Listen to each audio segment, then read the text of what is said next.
our UI, okay, for the content section like this, it has the items aligned vertically. Yeah, so that means it should have a flex direction of column. Okay.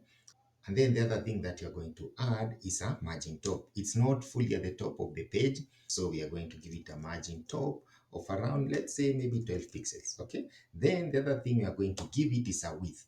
Width, you remember when we mentioned maybe the height and the width. So width will be the horizontal space that this content section can occupy, and it's this whole section right here, from here all the way to the top. You see, it is all constrained to a given dimension. So that's the width. So you're going to give it a width maybe of 365 pixels. Okay. Then it also has a row gap, because remember, it has two contents. It has section 1 and section 2. Then the two sections will be divided by a row gap, maybe 12 pixels. Okay, so we save it, and we see that by doing that, the width has taken effect. Okay, and then we see that it has content. All the contents that are in it are constrained, but some things they are overflowing. For example, this image right here, because we have not styled it, and also this image. So what we can do to get rid of this right now, we can say overflow X, because it's in the horizontal. We can say overflow X to be hidden.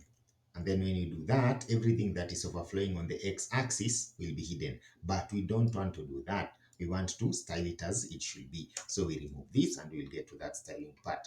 Okay, so the other thing that we need to touch on is the content section 1 part. So this section 1 is this part right here, all the way to there. Okay.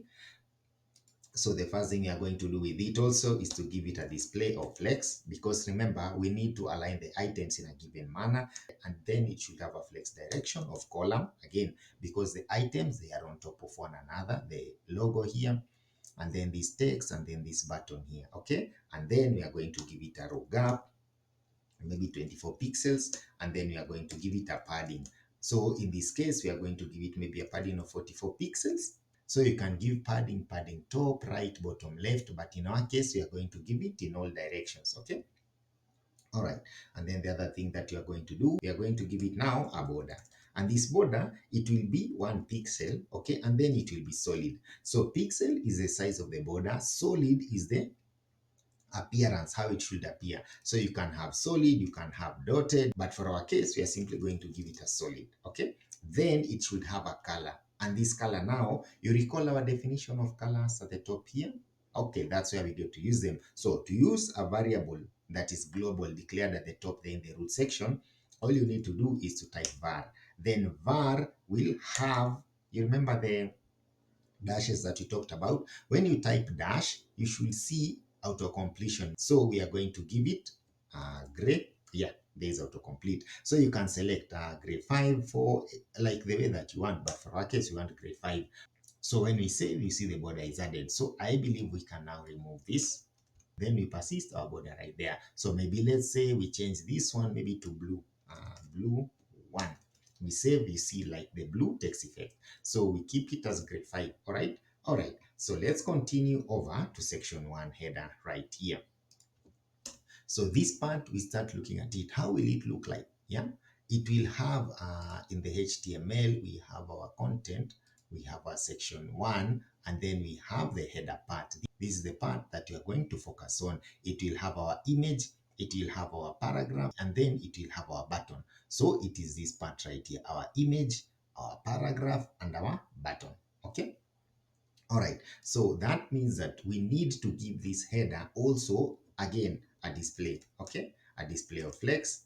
And then we also need to align the items. So alignment decides how these items will be placed. You can align them at the start, you can align them at the center, you can align them at the end. It's up to you. But then in our case, we want all the items, okay, that are inside section 1 header to be at the center, because we see that this logo is at the center. We see the text instruction here is at the center also, and we see that this button is at the center. So we want everything to be at the center, all right? Okay, then we have to specify the direction, because the direction has to be vertical, so it has to be column. All right, so we save this. So when we save it, we see that change happened. Items in section 1, and actually let's give this a background also. of maybe green, the items in this section 1 header are pushed to its center. Okay, so this is at the center, this is at the center, it's just that it's long, and then this one is also at the center. Okay, but you will see that in a moment. Okay, now we go ahead and we see now it's time to style this item specifically. So the first one is the title section, and you recall our title section right here is actually an image. So all you need to do is to give this image a size. Okay, we give it maybe a height. Okay, and then the height, it can be pixels, it can be percentages, but for our case we just give it a height of maybe 62 pixels. When we save it, now we see it's actually moved to an appropriate size. And let's try something here. Let's comment this out. When we comment this out, you see the item is actually stretched, and then this login is actually moved to the start. So when we comment it back in, we see it's pushed to the center. Okay, and everything is pushed to the center. Okay, so far so good. Now this part is actually done, and that's just it. The next section is this instruction part right here. So the instruction part, it's actually a text, because if we look at our uh, HTML, here is a paragraph. That means it's a text, and then we can actually start styling it by giving it a font size. The font size we are going to go with, maybe it's 17 pixels, and then when we save, it's reflected. So I'll just add the stylings for it, and then we have a color, and then the color, it will be a text. Okay, color, I believe it is 2, and then we also need to add a font weight. So font weight is how, think of it as the boldness, how bold or light a text will be. So it will be bold. And then the font family is how, like, you see how in your phone you can select the font to display for your content in your phone, is the same way. So I believe we already declared some font variables at the top, and then the other thing that you are going to add is the text alignment. Okay, we want to say, like, alignment, as we said, it can be start, end, but in our case we want this text to be at the center. So we save it and we see it's pushed to the center. So that part is also done. That is good. All right, so we move on to the button part, this button section right here. You remember it's actually a div. So if we take a look at it, we see it's a div, and this div, it has content inside it. So that's good, because actually for the first time we will be working with flex direction of horizontal, and that is the flex direction of row, because these items, if we zoom in, we see that this image and this text, they are horizontally aligned, like in the sense of one comes after the other on a horizontal axis. Okay, so that is good. So we are going to say display flex, that's the first thing. And then this display flex, we want to make sure that these items, even if they are displayed flex, the thing that you want to add is a column gap, so that there is this separation right here. Because here we see there is no gap, but here we have that gap. So column gap, we give it maybe 24 pixels. And again, I encourage you to play around with these values so that you can actually learn even something on your own. Okay, the other thing we are going to give it is the background color, all right, of this blue one. I believe it's blue one, so we are going to give it a background color, and then the background color in this case will be blue one. Okay, all right, so that is good so far.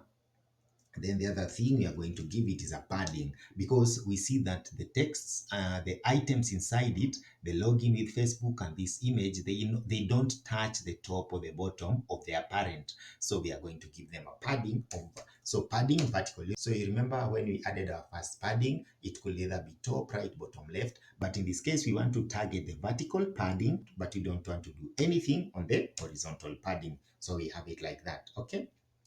All right, so the other thing we are going to add is a border radius. So what is a border radius? You see, for example, in this case, these are the corners, yeah? The corners of this div, they are actually sharp at a right angle, but you notice in our image, they are somehow smooth, yeah? They are curved.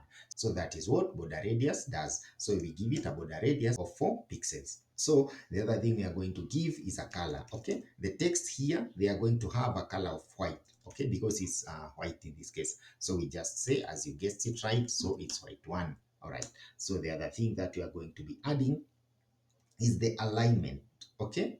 The alignment of the items as well as the justification. So we are going to justify the contents, and we are going to set them at the center of their parent, okay? And then we are going to align the items also align items at the center of their parent also. So when we save this, we should have something like this. Okay, so the other thing that we need to add right here before I explain this part right here so that you can see the effect is the width. Yeah, notice that this content in the design is actually larger than these other two sections. It is larger than the image and it's larger than the instruction. So that means we give it a width, okay, of 100% so that it will occupy the whole width of its parent. Remember, yeah, its parent has this width. When you give a child a width of 100%, it will always try to expand so that it can fit the width of its parent. The same goes to the height. All right, so we can now continue with this. So let me explain these two sections. Let's comment them out.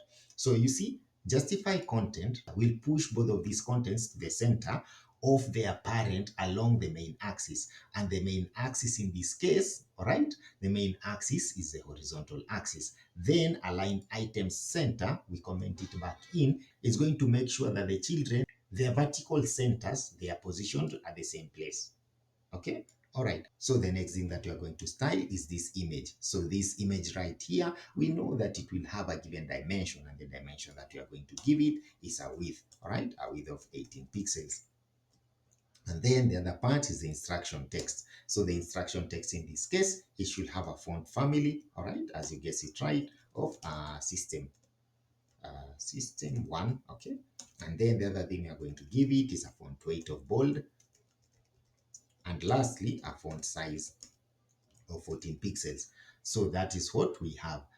But we see that this gap seems a bit large. It seems really large compared to the design. So is this part right here? So we give it 12 pixels here. So it's good. So now I believe things are starting to take shape and they are starting to look pretty nice. Yeah, so you notice something. I don't know if you can note it. Let's do this. If I comment this out, this login is pushed up. It's not vertically aligned at the same center as that of this image. But then if I comment it back in, it's pushed down. So it's like their vertical centers, they are actually aligned. Okay. All right. So I believe you learned something there. Okay, let's continue over to the other part of this. When we hover on this button, we notice that it actually has a different background. Okay. So for us to be able to catch that action of hovering, we simply add this, the full colon, and then the hover action by the user. And then we can actually style this element now that we have targeted right here. We can first give it a background color. And the background color that we will give it is now blue too, okay? And then it's going to have a cursor of a pointer, okay? So cursors, think of them as, you see these cursors that are moving? Yeah, this is the cursor, like this one. So you can style it to appear differently. So when we save it, I hover here, you see now the background color changes and also the cursor moves from a default one. It's actually a pointer. The pointer is the hand cursor, okay? So I believe that's it for the section 1 header. We remove that and we see we have something that looks really close to this one. All right, so let's continue over to our form now. We start implementing the form section.